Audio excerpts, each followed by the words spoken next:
Welcome, everybody. Thank you for being a part of tonight's event. I'm the director of the Asian Arts and Culture Center, Joanna Picori. And first, I'd like to let everybody know that this program is being recorded. Also, if you'd like to use closed captioning, you can view the transcript in a separate window by going to the streamtext.net link in the chat, and we'll put that in the chat. We'd like to thank our transcriptionist, Francis Freeman, for joining us tonight. We're looking forward to an inspiring and exciting evening with the all-star lineup of contemporary Filipino chefs, bakers, musicians, and creatives. This event is a benefit for the Asian Arts and Culture Center and a celebration of our 50th anniversary. As many of you know, Asian Arts and Culture Center has a 50-year history of increasing the visibility of Asian and AAPI stories and creativity. Our exhibitions and programs promote cultural equity by moving Asia from the margins and viewing the world through the lenses of Asian and AAPI experiences. Asian Arts and Culture Center's work, sadly, is more important than ever as we continue to witness a disturbing rise of anti-Asian bias and racism. However, we're pleased to finally see this ignorance challenged at the highest levels of government and by activists across the country. In addition to supporting us tonight, I invite you to contribute to the following organizations, which we'll put in the chat: StopAAPIHate.org, HateIsAVirus.org, Advancing Justice, AAJC.org. Meanwhile, Asian Arts and Culture Center continues to challenge dominant cultural narratives and share diverse perspectives and experiences with artistic and cultural programming. Your participation in tonight's program is especially important to us since the Asian Arts and Culture Center is a self-support department of Towson University, meaning that the center is only partially funded by the university. The center has to raise all funds needed for programming and support staff. Without generous support like yours, the Asian Arts and Culture Center is unable to continue bringing you art and stories that connect communities together at the grassroots. If you've not already done so, you can show your support by making a contribution at our website. We'll put the link in the chat. Please visit our website and connect to us on social media to see all that we have planned this spring.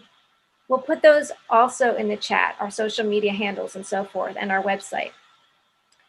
Check out Anak, My Child, our online exhibition of mixed media works by Lech Vercauteren Borja that explore the personal and social impact of Spanish colonization and American imperialism on the Filipino experience.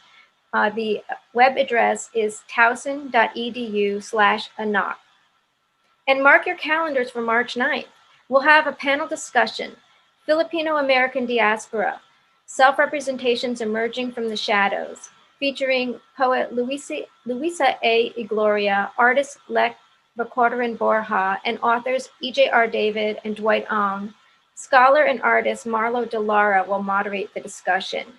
We'll put the link for signing up for that in our chat as well.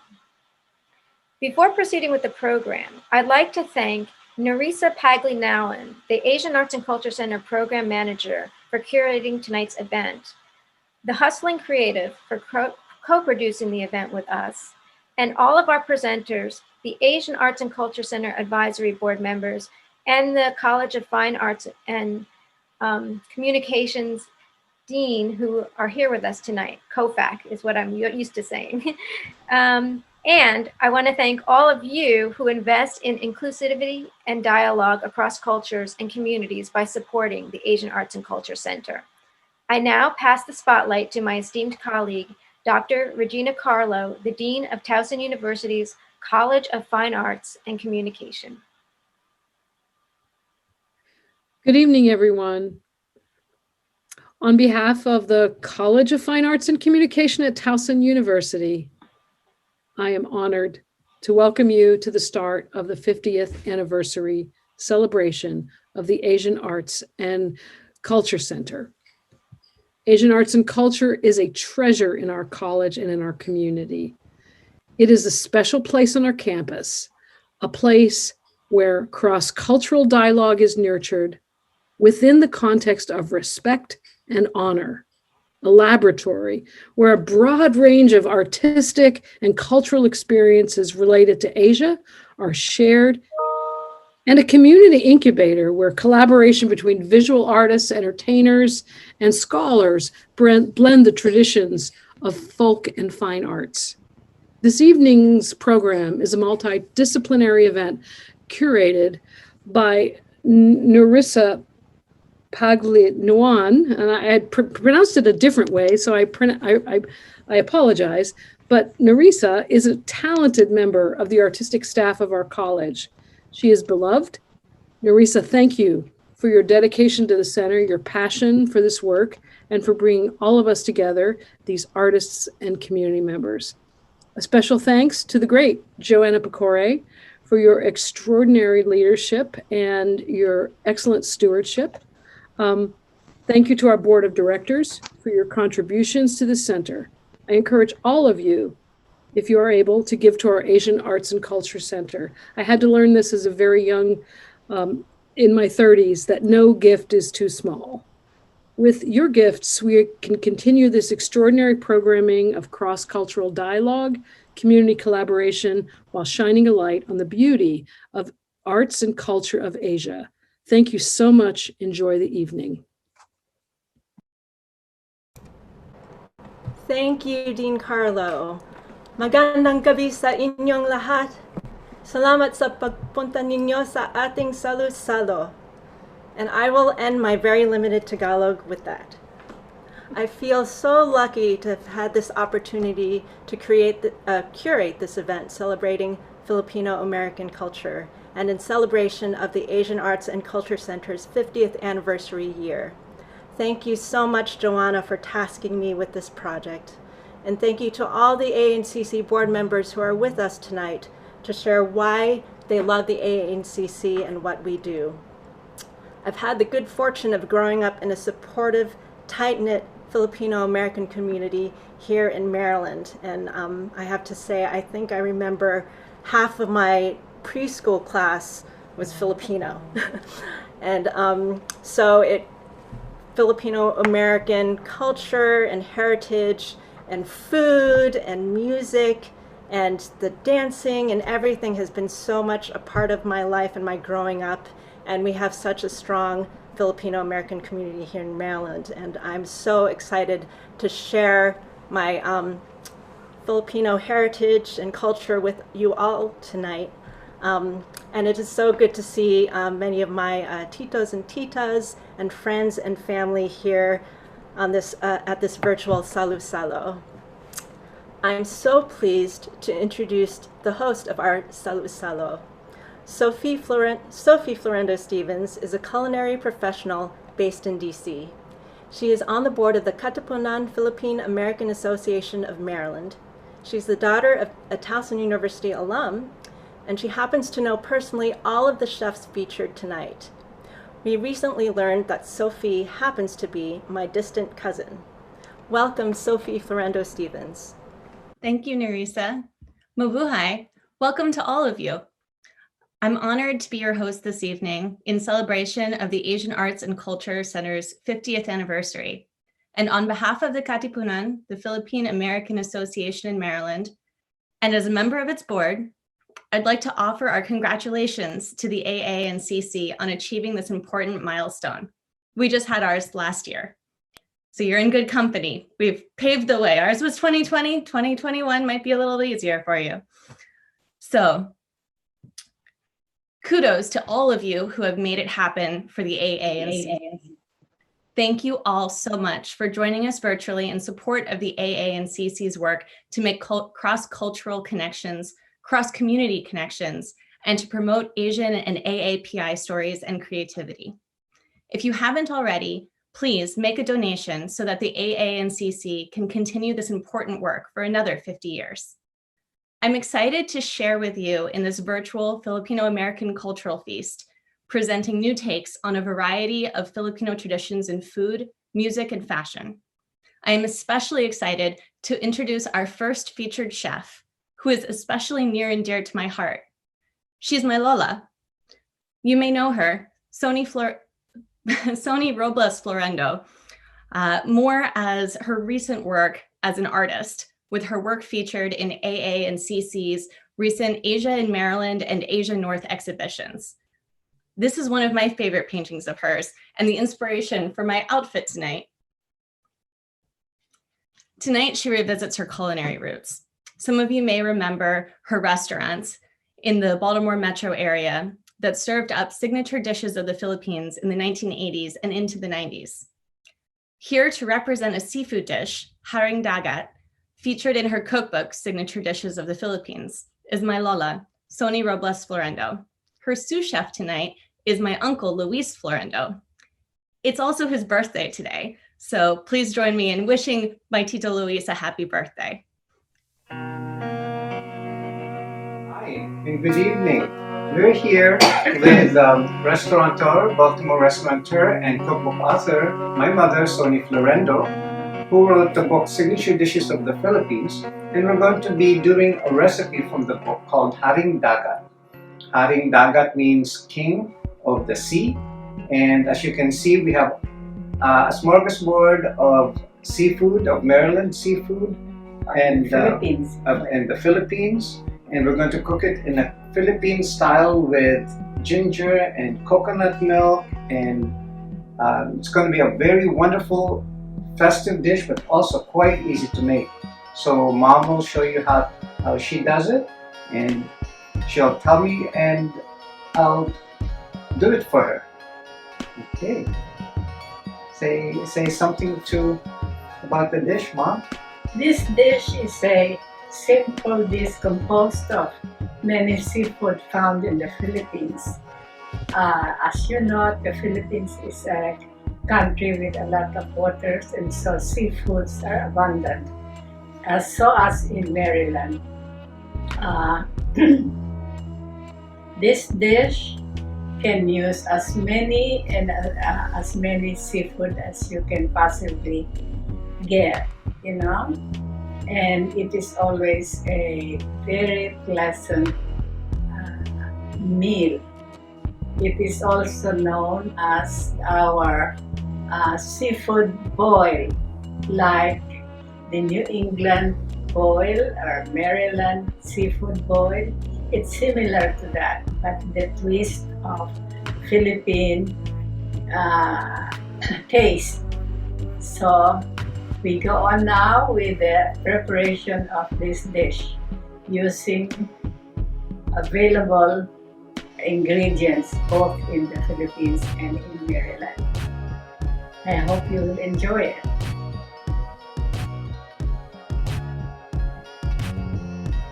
Shall we start? First, we have a pot that will be lined with banana leaves or any green leaf that is available here at home in Maryland. So I'm using collard greens to line the pot. And should we put water beforehand? Or no? No water. The liquid for that is coconut milk. So we line the bottom with the collard greens. Okay. Put the crab meat, the crabs. Here we have Maryland crab that we parboiled, steamed. You can do that, or you can start it from raw. And what we've done is we've just cut through the shell and quartered it. So that way you have a nice presentation and holds the crab meat in. Right. Next, you put the corn. So here we have fresh corn that we chopped and cut into 6 pieces. We have here 2 ears of corn. And we just put them in layers. Okay. Next, you put the ginger. We have here our slivered ginger. Okay, and the onions. Here, sliced onions. There you go. Next, you put in the mussels. And here we'll clean them and scrub them. And you can have either the fresh mussels, or if you want, you can use the frozen New Zealand green mussels on the shell. They're also very good for this. There we go. And the tomatoes. Okay. And we'll use Wedges, tomato wedges.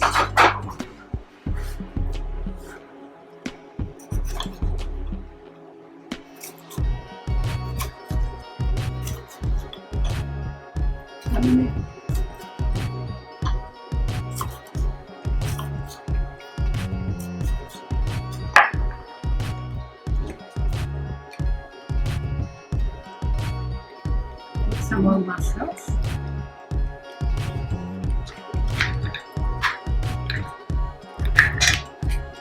Okay, this one.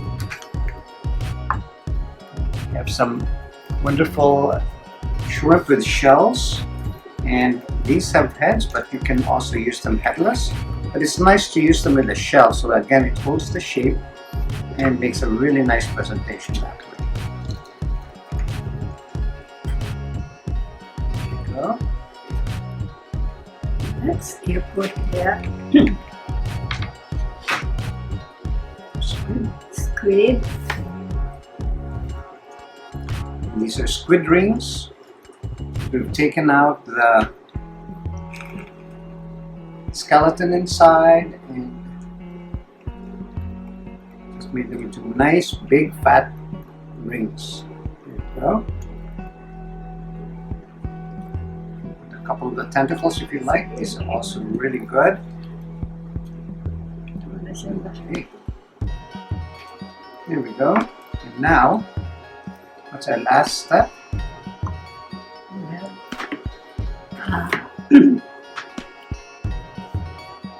Coconut milk. Again, repeat the coconut. Add the coconut milk now. Alright, so we have here a can of coconut milk. Oh, that's a good one. Put some more. Yes, Some more mussels. mussels. Put a couple more for the top here. And you want to put a green pepper? Put a serrano pepper. Serrano pepper. Okay. Put all of this. Just put one on top and let it infuse the coconut milk. And you can leave it on for as long as you like, or in this case, this looks pretty hot, so we won't leave it for too long. And salt. What else? Just put a sprinkling of salt. Little salt. Do we have the corn already? Yes, we do. And we'll let it simmer for about 10 minutes, right? Okay. Open it, and I want to add some more. Some more shrimp.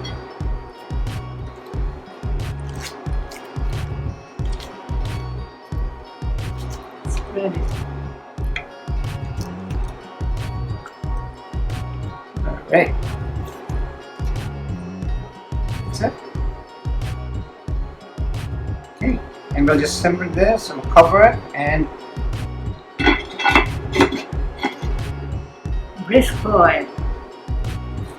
okay. Then you Okay, so we'll just let it sit for a few minutes, and then we'll come back and we'll open it and see the surprise that comes out. This recipe, we added more coconut milk. So it depends really on the kind of the mixture of seafood you have and how much water they start exuding, and also your pot.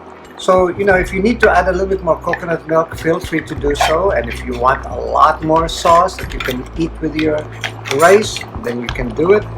So, you know, be flexible and be and have fun with your coconut milk. If you want it more saucy, put more, and if you want it a little bit more concentrated, then use less. Right, so it's there, it's almost done. You can really see it steaming and boiling, and we're going to be plating it shortly. Right, so in we go, one last cover, and it should be ready in about 3 minutes. Alright, so it's been 5 minutes since we last looked at it, and see how nice and steamy, and all the seafood have turned pink and the clams have opened up. So as it is like this, you can serve it at your table. Just be very careful. Or mussels?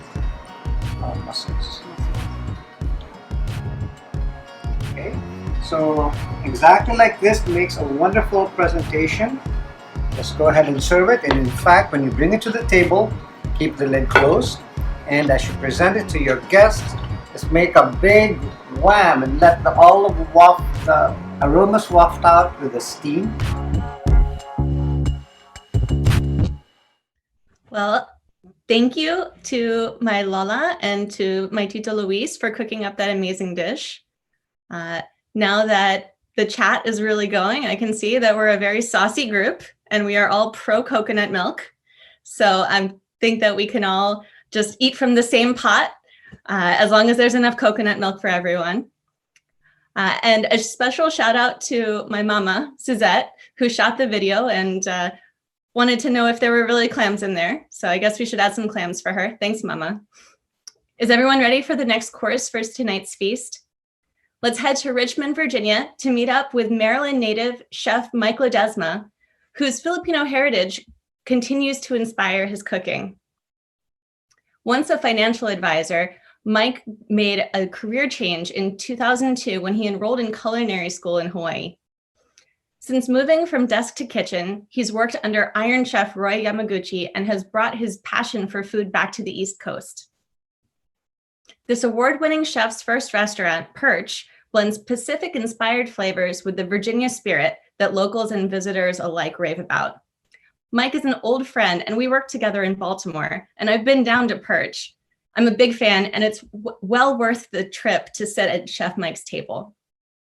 During the pandemic, he managed to open his second restaurant, Instabowl, an elevated fast casual concept that aspires to be the area's go-to for to-go.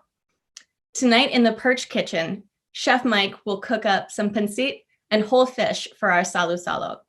We'll also stop by the bar where Perch bartender Alyssa will serve us a celebratory cocktail. Take it away, Chef Mike.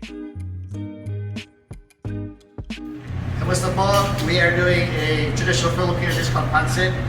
Thank you so much for having me with the Filipino-American cultural feast.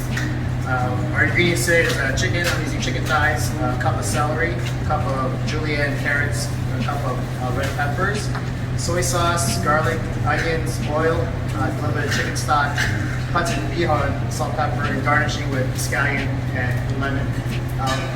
As you can see, our pan is smoking, so I'm going to add a little bit of oil. Wait till that gets nice and shimmery so that the viscosity is a lot like water. Then you're going to add your chicken to the hot pan. Season it with salt and pepper.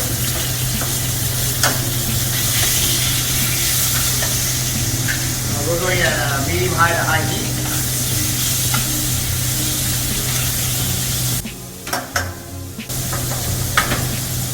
While that's going, I'm going to do a quick...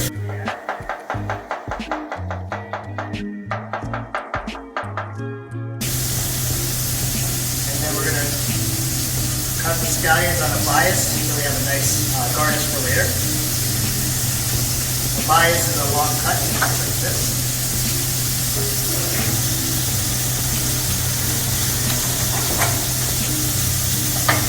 So once you have the chicken hit the hot pan, give it a turn, get that nice caramelization. We're using a Maillard effect, creating a caramelization of the protein. And then we're going to add the onion.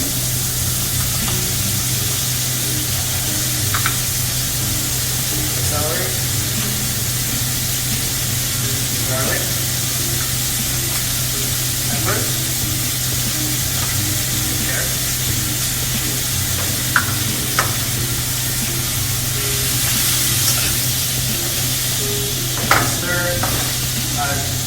Basically at the restaurant we are cooking this 50 to 60 times. So we have all our mise en place ready to go. And if you want, at the restaurant we cut the chicken a lot smaller, so this cooking process is a lot faster.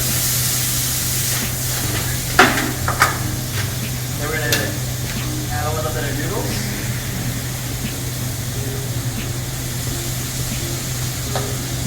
And a little bit of stock. And then you're gonna bring that up to a boil. Adding a little soy sauce. And we're gonna give it a stir.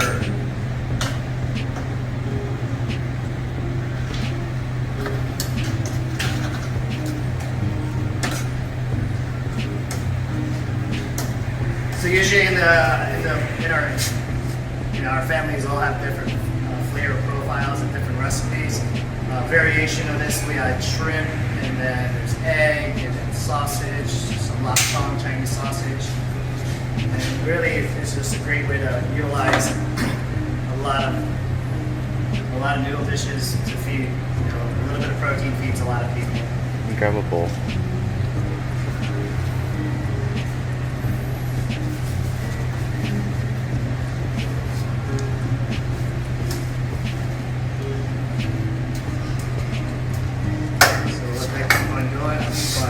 Working on the garnish. Right.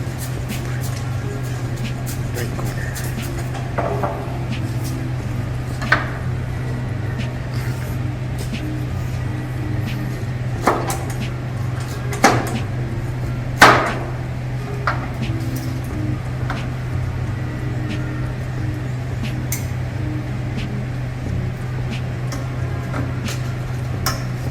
And as the noodles get cooked, they come down a little bit, so you can add a little bit more of the bihon, just to bump it up a little bit.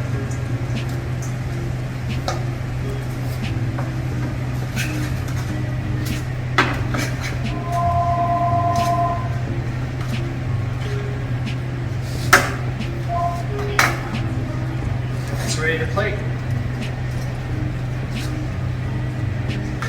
Noodles.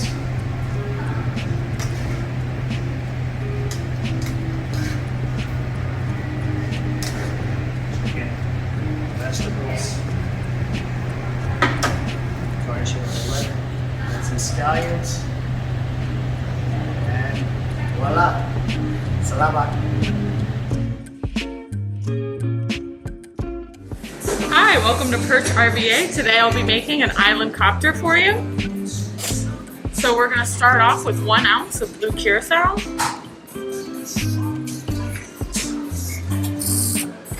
2 ounces of pineapple juice, and 2 ounces of our lemongrass infused vodka.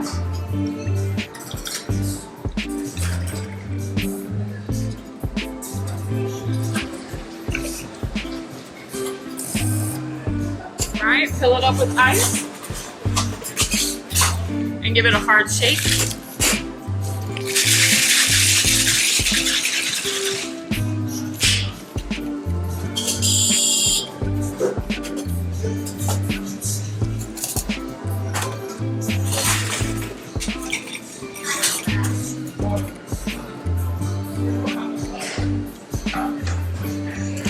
And finally, we're going to top it off with some IPA. Garnish that with your umbrella of choice. If you can get it open. Voila! Aloha, hello, kumusta? Today we're going to make a whole fish and we're using bronzino. So this is a pound and a quarter whole fish, and we get these fresh every day. A little way to check the quality. You want to look at the eyes, the skin, make sure it's firm, give it a sniff, make sure it doesn't smell fishy, and then check the flesh, make sure it has a nice firm texture. To prep the fish, we're going to take off the pieces that don't taste very good, so the gills, the fins, and just be careful. Use a really sharp pair of scissors. This little guy is sharp, so you have to really good scissors. And we go into the gills. And so the reason why we're taking out the gills is when you cook it, it becomes bitter, and we don't want the fish to taste bitter when we eat the fish. That's that. And these little guys here.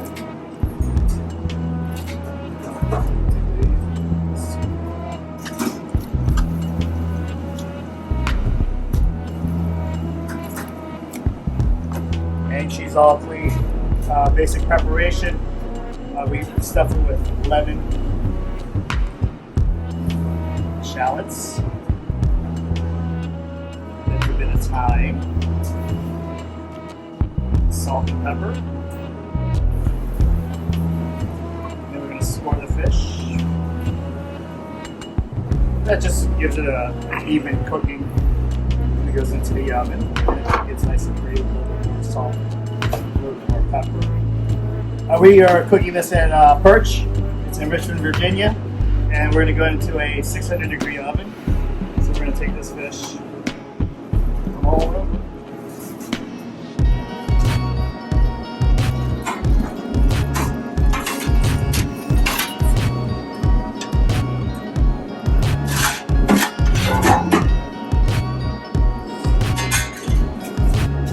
So we're at 600 degrees. We're going to spray it down, a little bit of pan spray. We're going to put the fish right on there. Nice and crispy. 7 minutes on one side, 4 minutes on the other side. And do the magic of television. We have the fish. Nice and crispy skin. We added some zucchini and eggplant to this dish.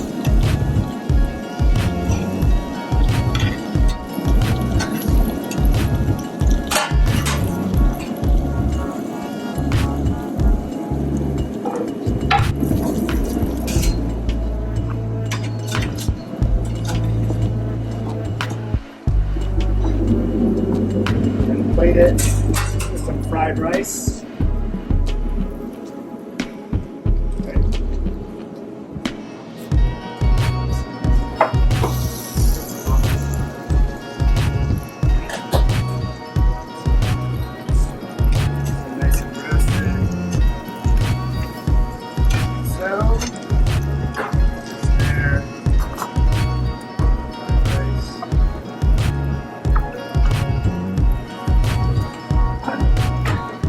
Garnish it with grilled lemon,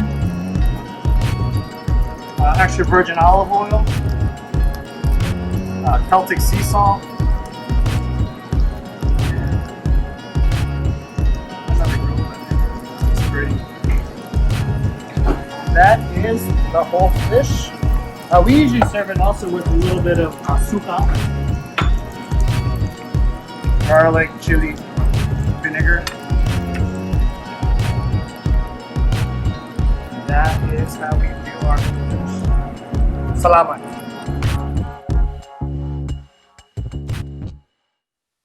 Hello, everyone. My name is Galwa Rahman. I am the proud daughter of two Pakistani immigrants. I'm currently an advisory board member for the Asian Arts and Culture Center, but I didn't start that way. I'm actually a former student of Towson University. And while I was there, I struggled to find a place that truly valued my culture while also giving me a platform to express myself. That changed the moment the Asian Arts and Culture Center came into my life via Asia at Towson, a program in which they reached out to student organizations that were involved with Asian arts and culture in some form. And they allowed me, a member of the Muslim Student Association, to create my own installment. They created an environment in which I felt safe to express myself and to talk about a controversial topic that needed to be and still needs to be addressed in today's society. I encourage you all to donate and support to the Asian Arts and Culture Center so they can continue to support and touch our students and our community for a better, safer, and more accepting tomorrow. Thank you so much. Thank you, couple. I hope you are all enjoying this wonderful feast so far. Let us know in the chat what dish or drink you are enjoying during our Salu-Salo, or take a picture of your meal and share it to social media with the hashtag AACC500 Salu-Salo. If we can put that in the chat for everybody, please. We continue our Filipino-American cultural feast with our first music performance of the evening. For this musician, music making is a lot like breathing. Award-winning composer, arranger, and producer, Diwa De Leon, created the Hegalong Project, a music series combining the hegalong, the traditional two-stringed lute of the Philippines, with contemporary genres like pop, jazz, and rock. His digital album, Memories on Two Strings, is available for download or streaming on Bandcamp. You can also catch his broadcasts as String Player Gamer on YouTube and Twitch. Let's make welcome to our virtual Salu-Salo, Diwa De Leon. Mabuhay, Diwa. Magandang gabi po sa inyong lahat. Magandang gabi. Ako po si Diwa De Leon at kayo po itutugtugan ko ng aking mga original na komposisyon. My name is Diwa De Leon and I'm gonna perform for you two of my original compositions and a cover song, and I hope you enjoy it. Let's begin. This first piece is called Inertia.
Thank you so much.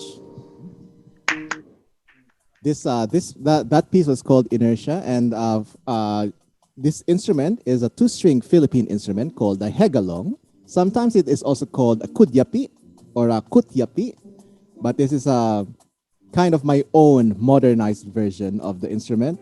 But traditionally, it has no varnish. It's only like a natural wood, just brown varnish, and sometimes you can see some horsehair sticking out in the traditional design. But I wanted mine to look a bit more like a Fender version.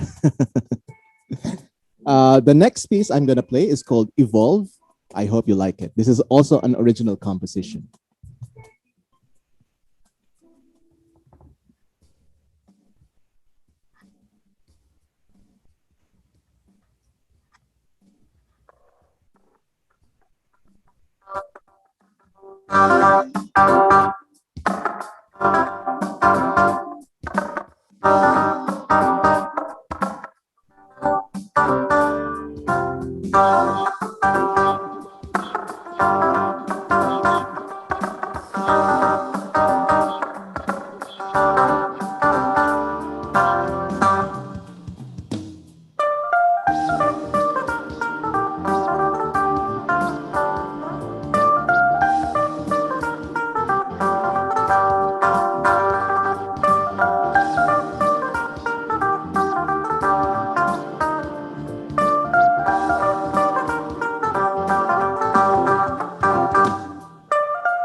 Thank you so much. I'm gonna play for you maybe two more songs. This one is a cover song. This is from a Filipino folk artist named Joe Ayala. Some of you may already know him. He's quite popular in the 90s. But he wrote a favorite of mine. This is called Talambuhay, also biography. It's a Tagalog, and I'm gonna sing it for you.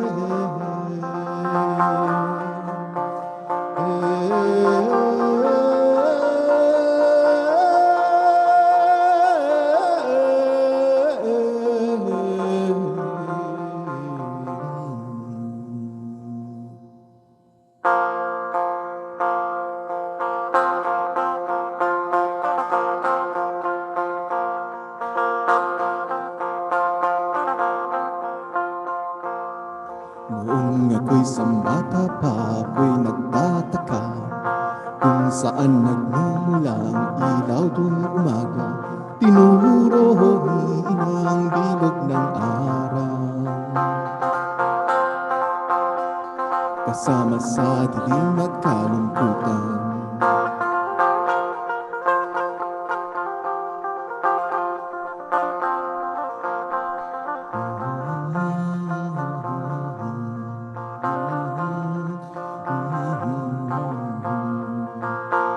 Ngayon alam ko na ang araw ay isang bituin. Batid mo ang tanglaw kahit di kayang abutin. Tinuro na ang bilog ng araw. Naranasan ko ang sakit ng umaga.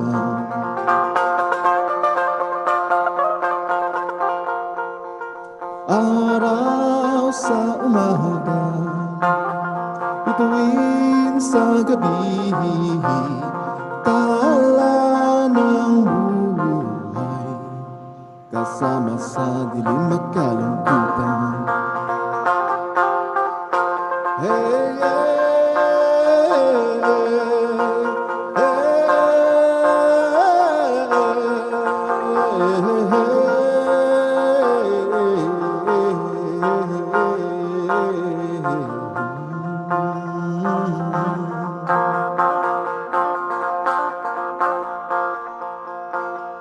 araw sa umaga, bituin sa gabi,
Thank you very much. Maraming salamat po. Ako po si Diwa De Leon.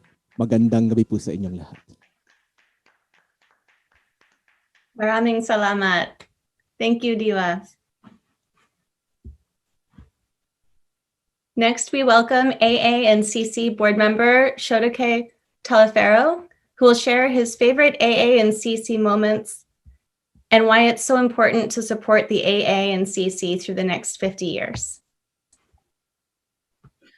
Good evening, everyone. First of all, major shout outs to Diwa. That was an amazing performance. I found myself doing a little vocal percussion to that last one in the very first song that he played. Maybe we'll get to rock together one day. With that said, one of the reasons why I love the Asian Arts and Culture Center so much is because it grants me an opportunity to experiment with fusing my music with performers and musicians and composers from the Asian diaspora, including working with my brothers Alash from Tuva, one of the leading Tuvan throat singers ensemble of the world.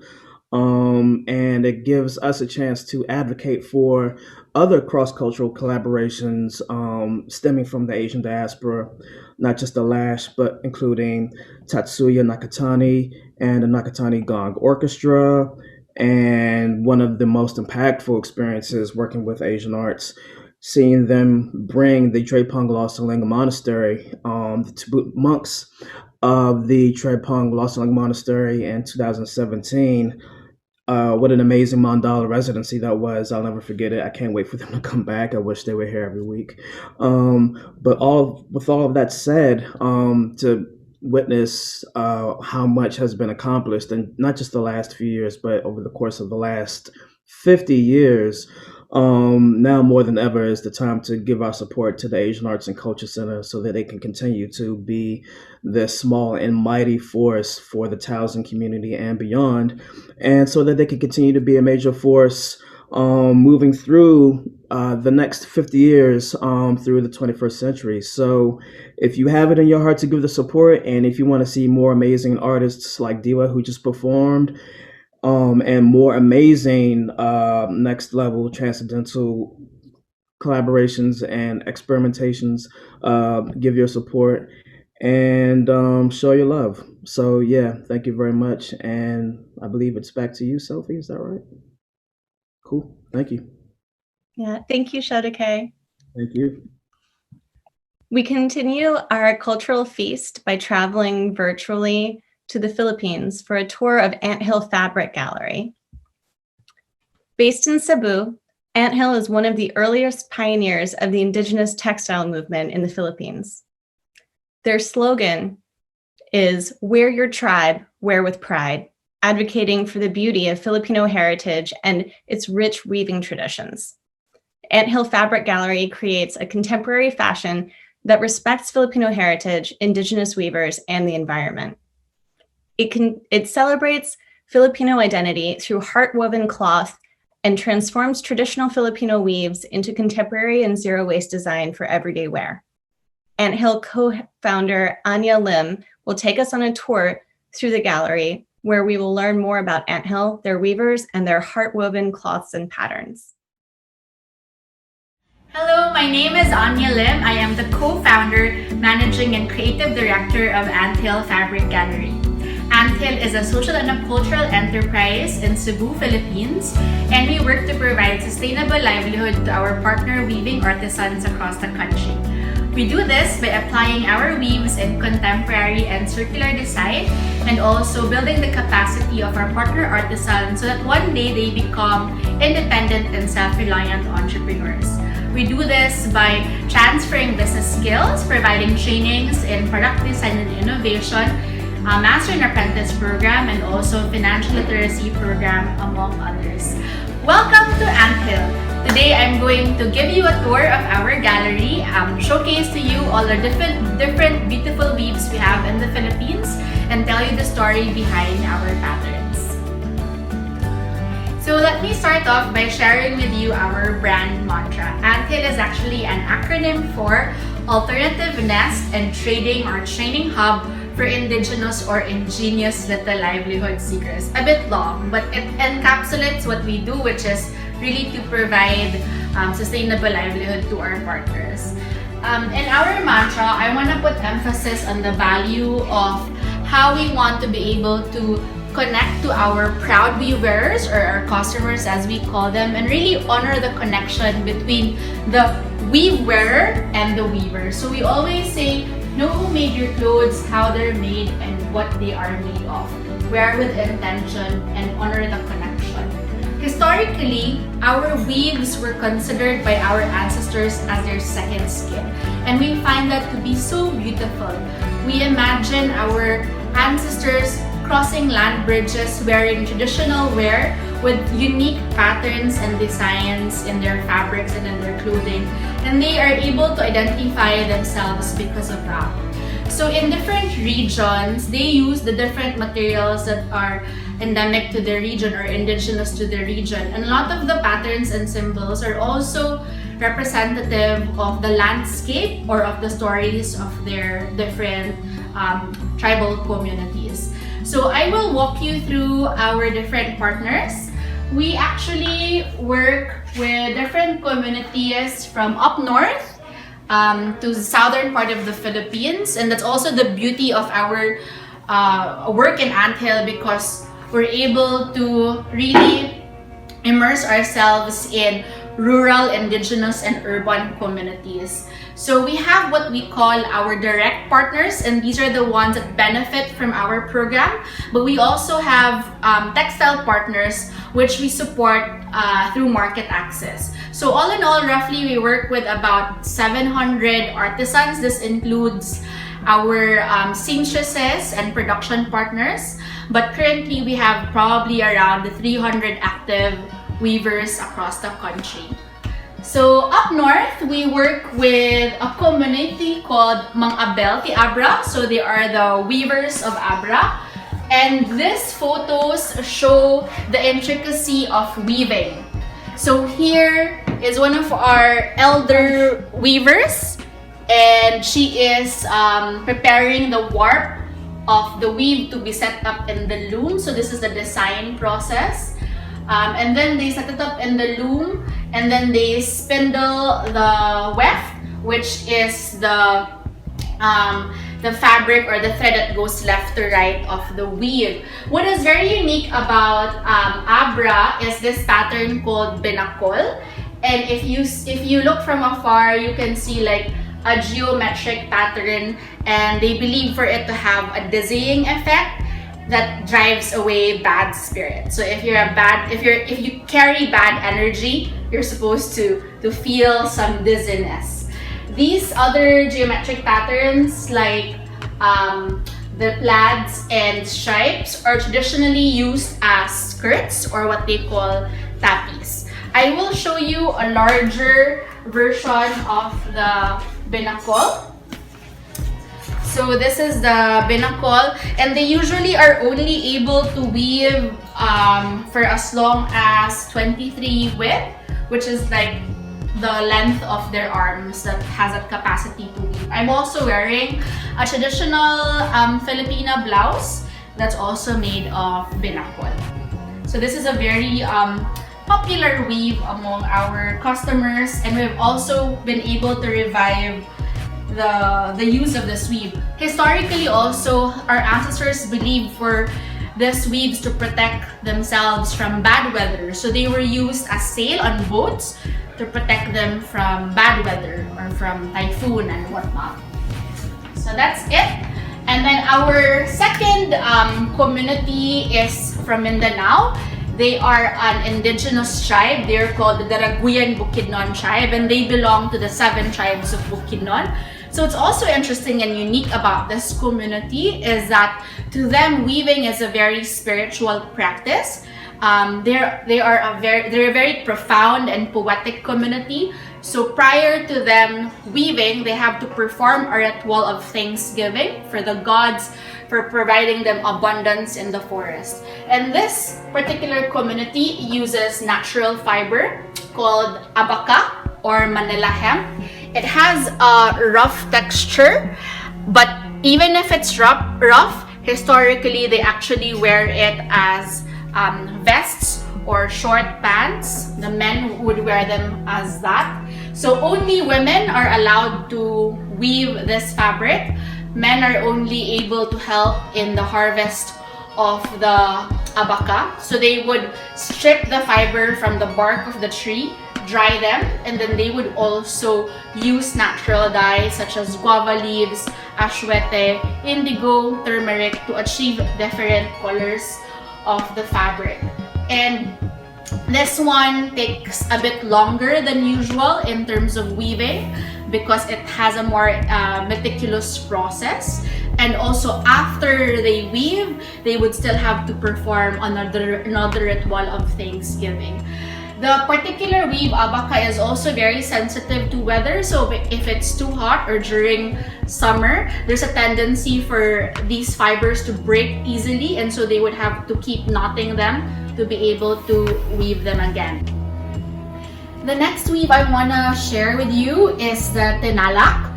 This is a beautiful ikat weave also from Mindanao that's also made of abaca. But what's very unique about this weave is that they actually iron it with a cowrie shell to achieve a certain sheen. And these are hand woven by the Tiboli community.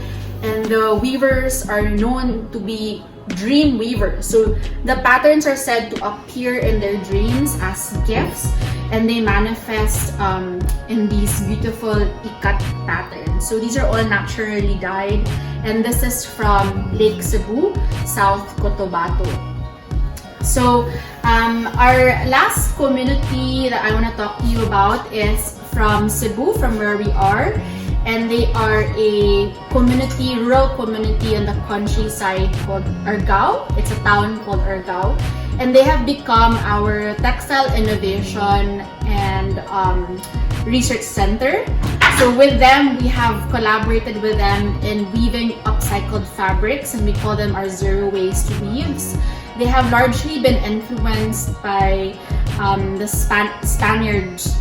And they were the ones who taught them how to weave, and this has also become part of their tradition and livelihood. So in the past, in the Philippines, we used to have an abundant cotton farm, but sadly because of import substitutes, this has died, and right now a lot of the input material used are a blend of cotton and polyester, which are actually purchased from China. So this is an example of the zero waste weave from Argao, and these are actually discarded towels from hotels here that we partner with, and we cut them into strips, and they become our supplementary weft into the weave, and that's why it's called zero waste. This is also a different design, a scallop design, but similar to the towel, it has a supplementary weft that's made out of textile scraps from production waste and end cuts. So that's it. They also traditionally use their weaves as a form of skirt or tapis, and you can see it also has a different thicker texture. There are certain weaves and patterns that are sacred and can't be used for modern designs or clothing. And of course, we don't carry them here. They are usually like ancestral weaves. For example, burial cloths are something that can only be used for a burial ceremony. There are also certain weaves that are only used for weddings and special occasions. So we veer away from commercializing or selling these fabrics as they can't be used for modern wear. There are also limitations in the use of certain fabrics. For example, the abaca pinangabol and also the tinalak I showed you earlier cannot be used for footwear, as the weavers and the tribal community deem this as disrespectful to the fabric. They consider the fabric as sacred, and using them as footwear or stepping it on or putting it on the ground is disrespectful to them. Also for the weaves in indigenous communities like the Taga-Polo community or the Mangyan community. There are certain weaves, of course, that can't be used for designs that are too sexy, for lack of a better term. So it can be used for bikinis or like underwear. So we make sure that we, of course, consult with the elders and understand the limitations as to where we can use these fabrics. As part of our community enterprise development program, we have what we call our Master and Apprentice program. And this program actually is the flagship program that allowed us to increase the membership in these community partners. One of our biggest social issues that we wanted to address is the gap in cultural continuity or cultural degradation, because a lot of the weavers in these communities are already in their elder years, and very few from among the younger generation want to learn how to weave. So with our Master and Apprentice program, what we do is we give our we give our master weavers an incentive. We augment their income by 20% with the condition that they teach a younger weaver. And this tremendously increased our membership in the communities. The relationship we have with the weavers is very collaborative. They are actually the ones designing the fabric. They are the original designers of the fabric. So the fabrics you see here are based on their designs. These are traditional and indigenous designs. It's only with Ergao, which is our textile and innovation and research center, where we teach them new modern designs that are not traditional to them. But the rest of the communities, especially indigenous ones, we honor and respect the original designs.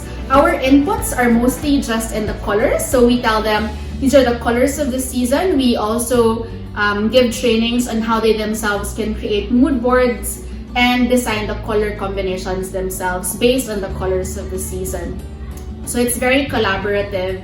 In terms of clothing, we also try to get inspiration from the traditional clothing, traditional wear, and apply them in contemporary design.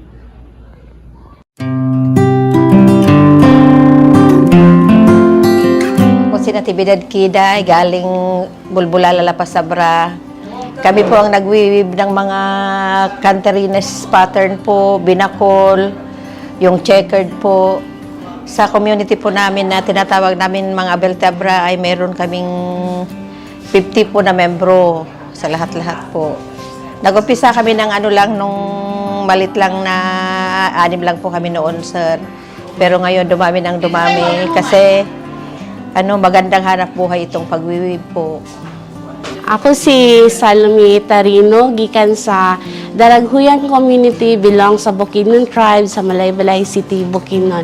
Ang among gina-wave is ang abaca fiber. Muna siya ang among bae, among dato, og ang first namo nga sa training namo nga product namo mo niya among gihimo, which is ang color ani is kuan kanang dahon sa bayabas. Tapos before dito sa among community, before ang ini nga activity or nami bisita, ga-perform mi og ritual. Mo ni siyang naadiri, mo na siya ang ritual nga gina-perform sa among community kung nami bisita nga ipalaila sa mga kung ginatawag na mo sa mua nga term is ang tumanod. Ang among kuan, among product diri sa Antel mo ni ang hinabol. Ang hinabol is made of abaca fiber. Ang abaca nga ginagamit ani is ang ginapili lang namong abaca, which is ang pinakamaayo o pinakaputi nga abaca para among himon og hinabol. Ang process pod ani is sumpay-sumpay namo siya og isa-isa para makabuo mi og inani ka taas nga metals. Ako day si Maricel Luna, member ko sa Argao Community Weavers. Ang among weave kay zero waste, mga wala magamit nga mga tela ba nga gipanghatag na mga gipangkat nila, then among giweft sa kuan para dili masayang ang mga tela. Then kani pod sa Kinarnero is karaan pa ni nga generation. Pwede na siya buhatan og name. Ako si Chelsea Idon, member sa Handcrafters of Mary Enterprise Home. Upat rami ka member. Ang among mga gibang buhat nga dal, kaning mga anatomically dal, kaning mga sinulog dal, o kanang mga customized kanang gusto mabubuhat og mga police. Dayon kaning mga indigenous nga dal. Ang pag-umpisa sining sa Tunawa, pagbuhat namon sining siyang pag-umpisa sa eskwelahan, tuwali subo nga dali kami nag-umpisa sa Tunawa. Pag-abot nila ni Sir Ninoy, dito ang pag-umpisa sa Tunawa, sila ang nagtabang sa amon para ma-promote ang amon nga obra para mas makilala pa kami kay dira kami mabalaan kung ano ang amon nga makabalo kami mag-kusting, kabalo kami magpamamaligya, kabalo kami kaistorya sa kapareho sa mga bisita dira ang bisyan sa Tunawa. Ang ano mo pag-umpisa sa luwok Cebu.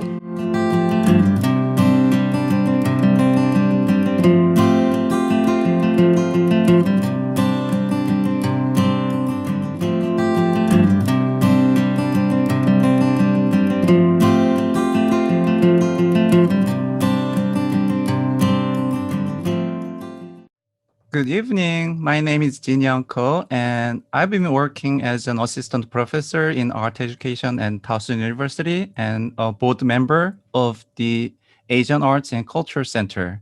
Since I came from Korea, I've aimed to contribute my effort and reflections on cross-cultural inspirations. I invite my students to the amazing exhibitions, cultural and educational events of this valuable exemplar of nonprofit cultural institution at Towson. Happy 50th anniversary, and AA&CC will continue to promote the preservation and creative vitality of Asian culture through its aesthetic linkage to our communities in embracing cross-cultural discourse through challenging stereotypes and broadening range of artistic experiences. Your support keeps the AA&CC's work vital. Please make your contributions generous. You can donate or become a member today. Thanks for your support for us. Thank you, Jin Young. I had kimchi jjigae today, but I'm hungry again. I don't know about you. Are you ready for another helping of food? As my Lola would say, kain na, let's eat.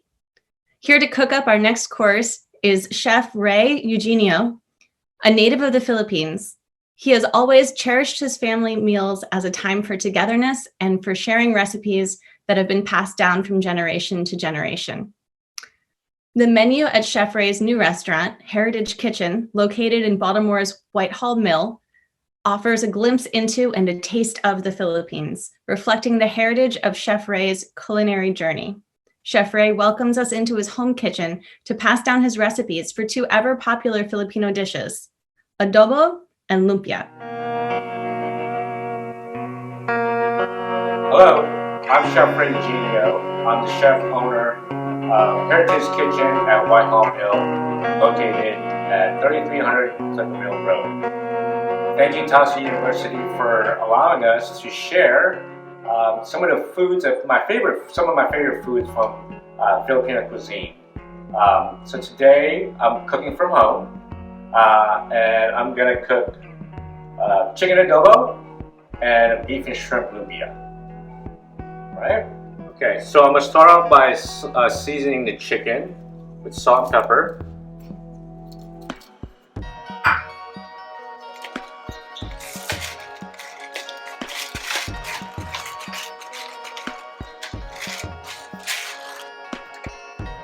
And then I have a saute pan here with a little bit of oil.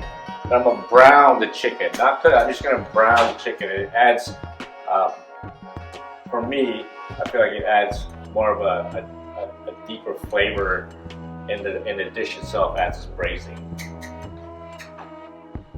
So you want to turn up the heat to like medium.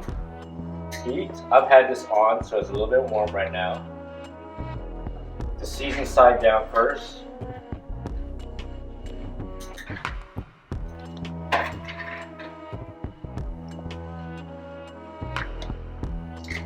And I'm going to go ahead and season this side.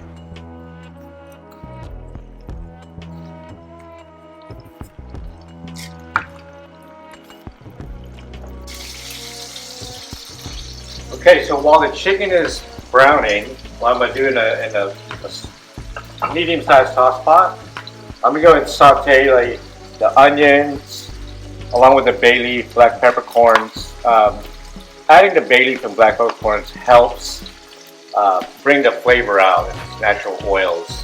So I'm going to start off with the onions.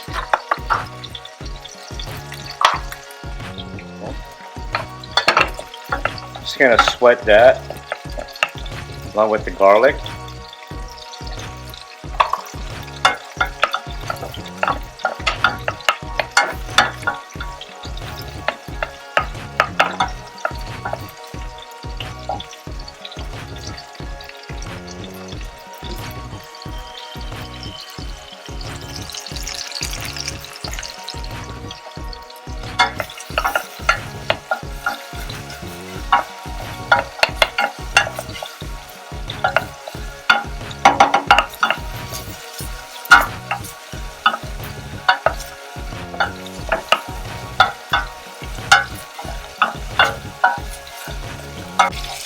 Okay, so now that I can smell the aromas of the onions and garlic, and bay leaf coming out, I'm going to go ahead and add about a cup of coconut vinegar, along with like 2 ounces of soy sauce. I'm also going to add a cup of just water, because it's reducing, the soy will get a little bit saltier. That's just going to prevent that from happening.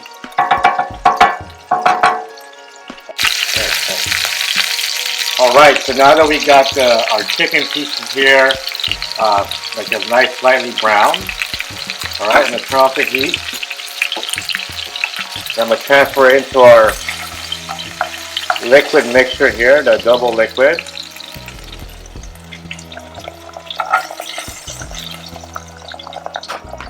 Okay. And then this is just going to simmer for about 30-40 minutes, you know, until the chicken is done. Now you can cook it a little bit longer. You can cook it a little bit longer if you like to even, you know, soak up more of the braising liquid and let it reduce. You know, give it a taste once in a while. If it gets a little salty from the reduction, you can always add water to it to dilute the saltiness a little bit.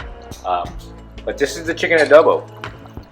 So moving on to our next dish is the beef and shrimp lumpia. It's something that my mom has always made. You can always do pork and shrimp, or you can do chicken. You can do vegetables, which is my favorite. There are, again, just like with the adobo, with the different variations. I can think of 4 or 5, maybe even 6, maybe even more. Here are the ingredients that we're using for the beef and shrimp lumpia.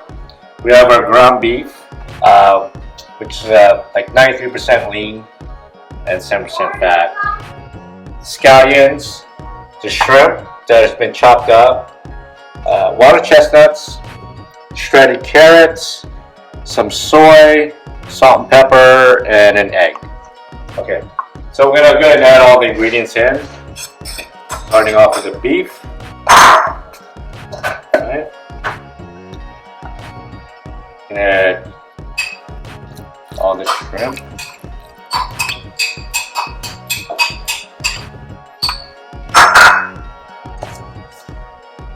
Carrots.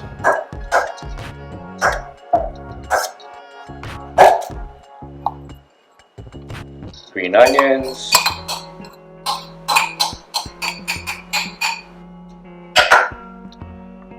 Water chestnuts.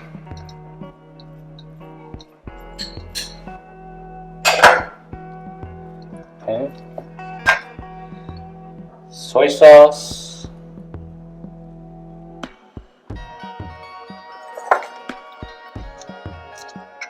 egg, and some salt and pepper.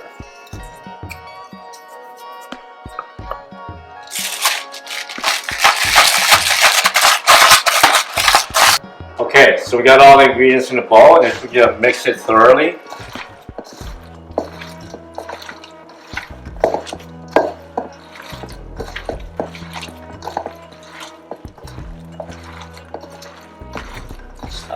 Right.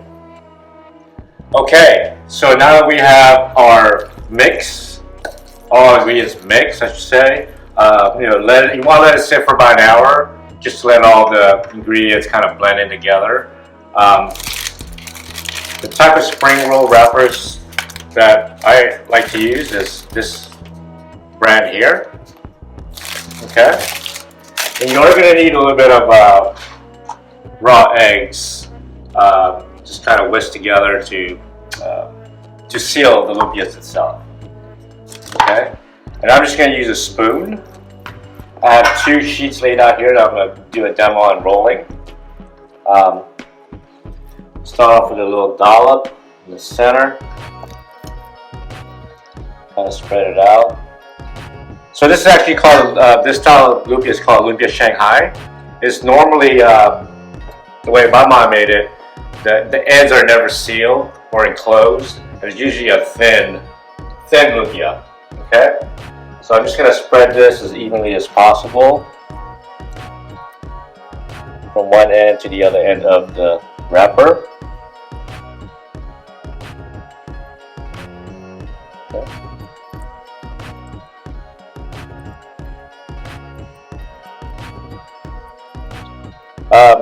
At the restaurant, when I'm doing a few hundreds of these, it helps to put it in like a disposable pastry bag. It makes production a lot quicker and easier, and I get more of a consistency in the filling itself.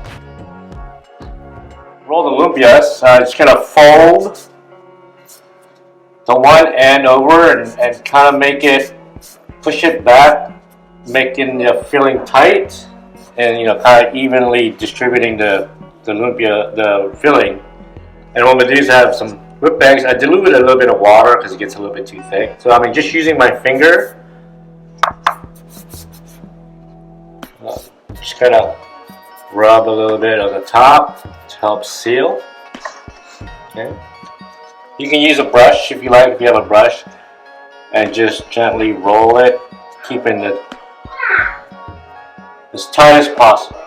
Just do another lumpia, a little bit of egg wash at the top end, and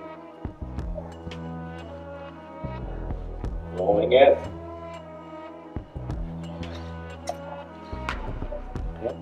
It's a little loose, but so at this point, okay, you can either serve it whole, you can cut it in half. You can freeze it if you like, or you can go straight into cooking.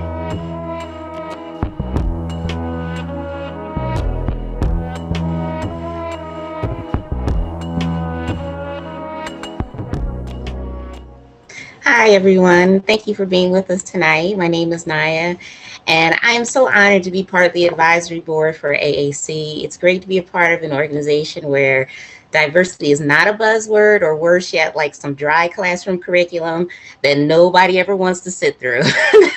I really believe that diversity and cultural appreciation happens when people have opportunities to connect at a heart level. And what connects people more than art, music, great food, and crafts? So please support AAC so that we can continue to have these opportunities to build real and lasting community. Thank you so much, AAC. Happy anniversary. Thank you so much, Naya. Our Filipino feast continues tonight, and it wouldn't be complete without something sweet. Our dessert course features the baking prowess of pastry chef Audrey Valerio. Audrey has always had a passion for sweets and has turned that passion into a career. After graduating with honors from the Art Institute of Washington, she worked in DC metro area restaurants, boutique hotels, luxury hotels, and catering. Becoming a mom in 2019 made her realize that she'd like to work on something with her family.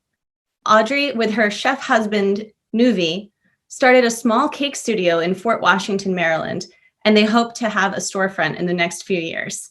For now, you can check out her cakes and place orders at dessertsbyaudrey.com. Tonight, she puts a Filipino twist on a French macaron recipe. Here with her recipe for ube French macarons is Audrey Valerio.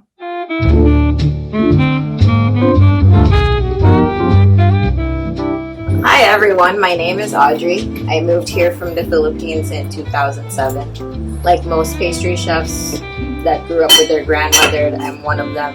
I loved baking with her and I learned a lot of stuff from her, and I wanted to turn that passion into a career. So when I moved here, I went to culinary school and worked around the area as a pastry chef for different neighborhood restaurants, hotels, and catering companies. In 2019, when this little one came along, I opened my own business called Desserts by Audrey. I'm home-based right now, but hoping in the near future we will have our own storefront so we can have some Filipino desserts in the neighborhood. Today I'm going to show you how to make French macaroons. I gave it a little Filipino twist by filling it with ube halaya and dark chocolate. So let's get started.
Good evening, all. My name is Nahito Tunchi. I'm an art professor at Towson University.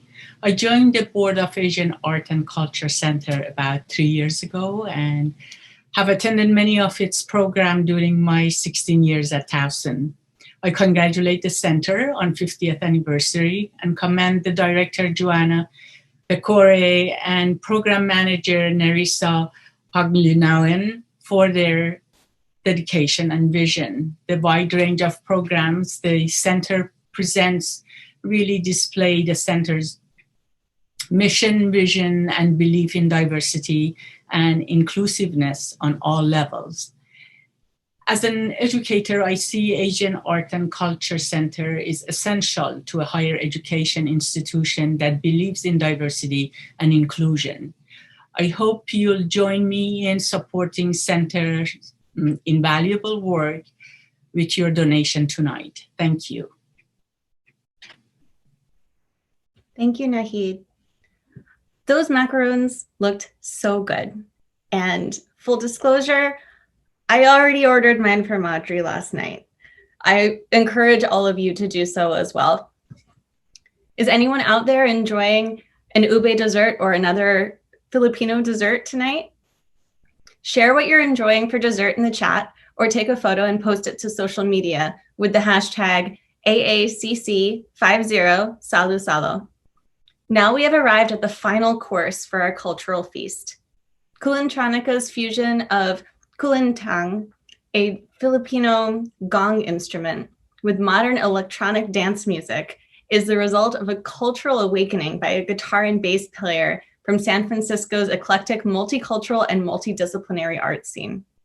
When musician Ron Carrion participated in a Philippine cultural night event and encountered a diversity of musical instruments, he was unable to turn away from the music of his Filipino ancestors. Ron then learned Maguindanaoan kulintang under Master Danangan Danny Kalanduyan and created a new kulintang music for a new generation. Join us live all the way from Hawaii. Kulintronica, mabuhay, and aloha, Ron. Hi, y'all. Thank you, Sophie. How's it going? Yes, I don't think anyone's going to reply back to me. I want to congratulate AACC on 50 years. That is quite an accomplishment.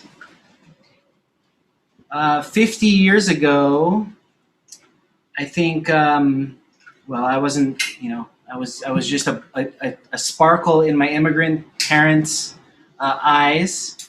And everything that I've been able to accomplish in my life is thanks to the work that community groups like AACC have been doing for the past 50 years. So I thank you. And I thank everyone that's supported so far by tuning in and by donating. And without further ado, let's get this going. I hope everything works. Here we go. All right.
Ladies and gentlemen, introducing special guest Ukulele.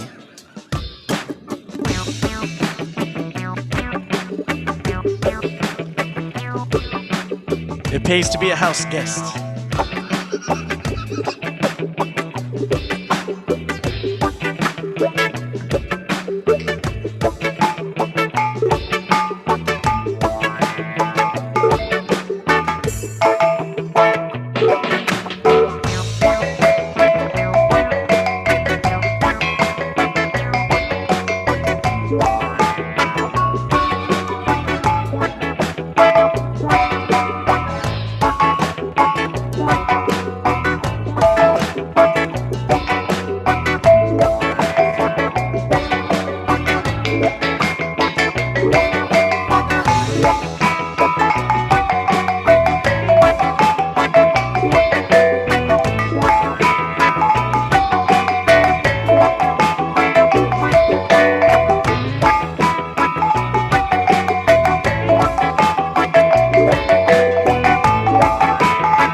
Make some noise for Cool Tronica, y'all.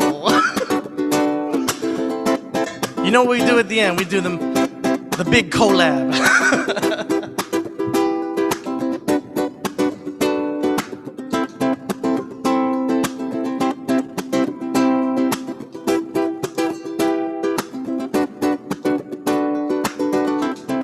We want to dedicate this next song to Daft Punk.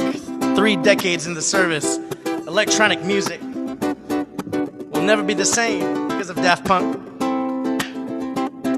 And now EDM meets gongs meets bass. Here we go.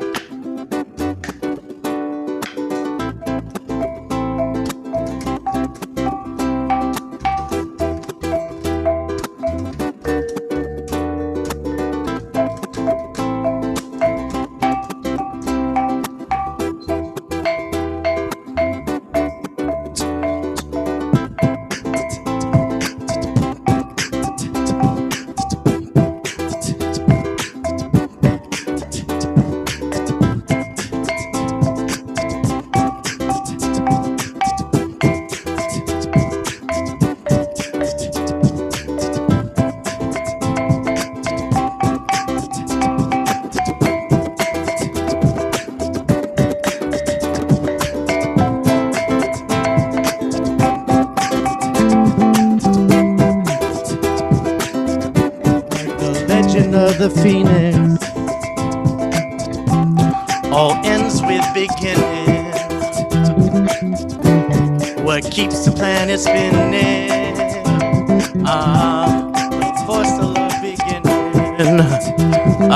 Take it, Ron. We've come too far to give up who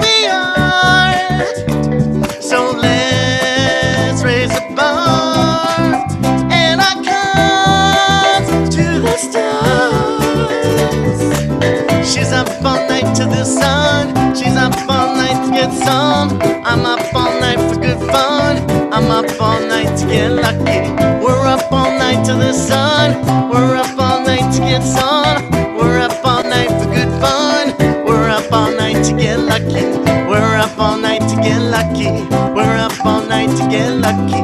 We're up all night to get lucky. Bang a gong, bang a gong.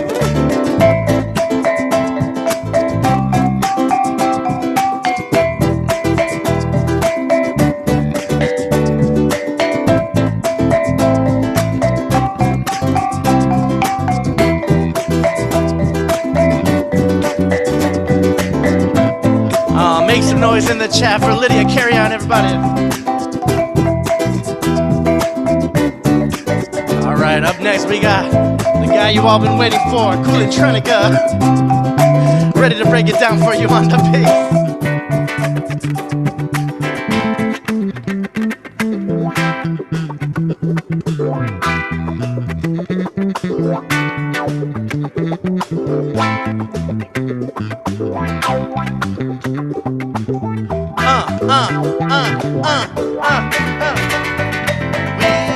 We've come too far to give up who we are. So let's raise a bar and our cups to the stars. She's up all night to the sun. I'm up all night to get some. She's up all night for good fun. I'm up all night to get lucky. We're up all night to the sun. We're up all night to get sun. We're up all night for good fun. We're up all night to get lucky. We're up all night to get lucky. We're up all night to get lucky. We're up all night to get lucky.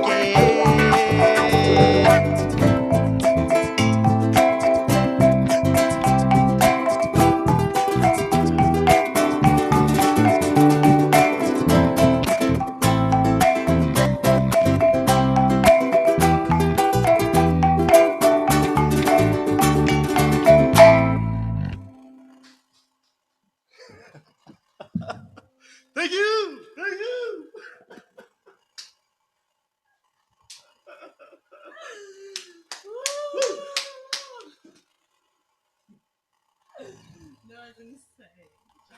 That was awesome. Let's give it up for Cool and Trenica. I don't know. What an amazing way to end this programming. Thank you all for celebrating the Asian Arts and Culture Center's 50th anniversary with us. It has been my great pleasure to partake of this Filipino-American cultural feast with you. Please support the AA&CC so that we can continue to have Salu-Salos and other celebrations sharing Asian American and AAPI stories and creativity and increasing understanding of the world's diverse cultures. Hopefully we'll be able to celebrate in person too. I welcome back AA&CC's director, Joanna Pacore, for some final remarks. Thank you. Thank you, everybody. I'm so pleased with this evening. We had wonderful musicians, great chefs. I can't wait to go to these restaurants and try all this delicious food. And oh my God, and the Anthill Fabric Gallery, we've got to take a trip to the Philippines and to Hawaii and check everybody out in person. Thank you so much. Unfortunately, this is the end of an amazing evening, and thank you again for making it a great evening. So I want to again thank Nerissa Paglinawan for curating this awesome event, and thank the Hustlin' Creative for co-producing the event with us, and Sabrina Mughal for managing our chat. And I want to remind everybody that on Tuesday, March 9th, we do have another panel discussion with EJR David, Luisa A. Gloria. Let's see, I'm getting a weird signal on my computer.